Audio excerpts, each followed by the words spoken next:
Hello guys, আমি তৃষ্ণা। তো চলে এলাম আবার একটা আজকে মিনি ভ্লগ নিয়ে। তো আমি সকাল থেকে দুপুর পর্যন্ত কি কি কাজ করি সেটাই একটু তোমাদের সঙ্গে শেয়ার করলাম। আমার মিনি ব্লগগুলো তো সেইভাবে দেওয়া হয় না, তো যেই দিন যেইটুকু জিনিস করি ভিডিও ক্যাপচার করে সেটাই তোমাদের সঙ্গে শেয়ার করি। দেখো তবে আমার ছোট্ট এই মিনি ব্লগ। ও আর হ্যাঁ, তোমরা কেমন আছো? আমি তো খুব ভালো আছি, তোমাদের ভালোবাসা এবং আশীর্বাদে আরও ভালো থাকবো তোমাদের ভালোবাসা এবং আশীর্বাদে। তো দেখো, এই সকালবেলা মেয়ে সারা ঘর অগোছালো করে ফেলে, রাতে খেলে আবার সকালবেলা সেগুলো আমি ঠিক করে গুছাই, আবার রাতে সেই একই কাণ্ড হয়। তো রোজকার এই ডিউটি চলে। আর এই যে জামা কাপড়গুলো সব ধুয়ে নিয়েছিলাম, এনে রেখেছিলাম রোদের থেকে, তো সেগুলোই গুছিয়ে নিয়েছি।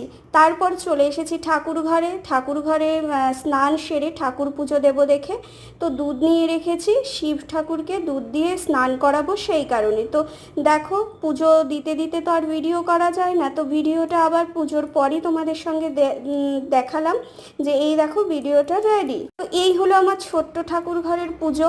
তো কেমন লাগলো ভিডিওটা অবশ্যই কমেন্টে জানিও। এই ছিল আমার পুজো পর্যন্ত কাজ।